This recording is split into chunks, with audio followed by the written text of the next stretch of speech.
Welcome to the Freddy Fazbear Virtual Experience. Fazbear Entertainment is excited to join the digital age, and what better way to do that than with an edge-of-your-seat virtual reality experience.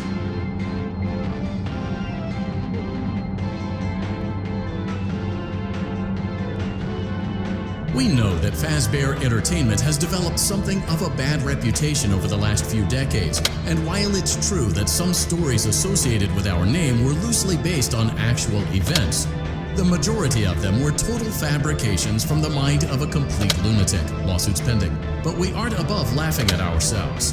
Ha ha ha. That's why we have recreated many of these completely fictitious scenarios, lies that you've been fed over the last several years, into a hilarious VR game, in the hopes that we can finally move past these childish ghost stories and develop a new relationship with you, as well as your kids. Don't forget the merch perfect for birthdays, so sit back and enjoy a few scares. We do, however, ask that you agree to a simple waiver before you play.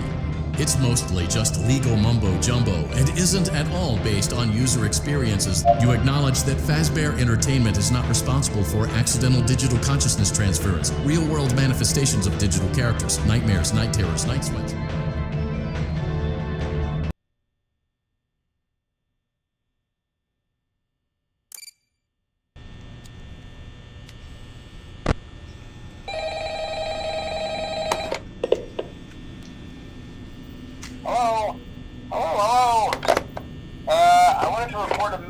For you to help you get settled in on your first night. I actually worked in that office before you. I'm finishing up my last week now, as a matter of fact, so I know it can be a bit overwhelming, but I'm here to tell you there's nothing to worry about. You'll do fine. So let's just focus on getting you through your first week, okay? Let's see. First, there's an introductory greeting from the company that I'm supposed to read. It's kind of a legal thing, you know. Welcome to Freddy Fazbear's Pizza, a magical place for kids and grown-ups alike, where fantasy and fun come to life. Fazbear Entertainment is not responsible for damage to property or person. Upon discovering that damage or death has occurred, a missing person report will be filed within 90 days or as soon as property and premises have been thoroughly cleaned and bleached and the carpets have been replaced. Blah, blah, blah. Now, that might sound bad, I know, but there's really nothing to worry about.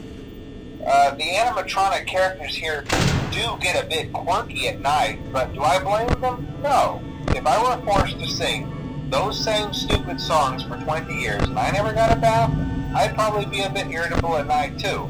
So remember, these characters hold a special place in the hearts of children and we need to show them a little respect, right? Okay. So just be aware, the characters do tend to wander a bit. They're left in some kind of free roaming mode at night. Something about their servers locking up if they get turned off for too long. They used to be allowed to walk around during the day too, but then there was the bite of 87. Yeah. It's amazing that the human body can live without the frontal lobe, you know?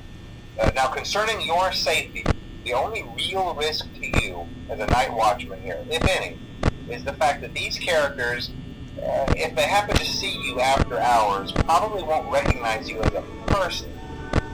They'll most likely see you as a metal endoskeleton without its costume on. Now, since that's against the rules here at Freddy Fazbear's Pizza, they'll probably try to forcefully stuff you inside a Freddy Fazbear suit. Now, that wouldn't be so bad if the suits themselves weren't filled with cross beams, wires, and animatronic devices, especially around the facial area. So you can imagine how having your head forcibly pressed inside one of those could cause a bit of discomfort and death. The only parts of you that would likely see the light of day again would be your eyeballs and teeth when they pop out the front of the mask. Yeah, they don't tell you these things when you sign up. But hey, first station of the breeze. I'll chat with you tomorrow. Check those cameras and remember to close the doors only if absolutely necessary. Gotta conserve power. Alright, good night.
won't talk quite as long this time since Freddy and his friends tend to become more active as the week progresses.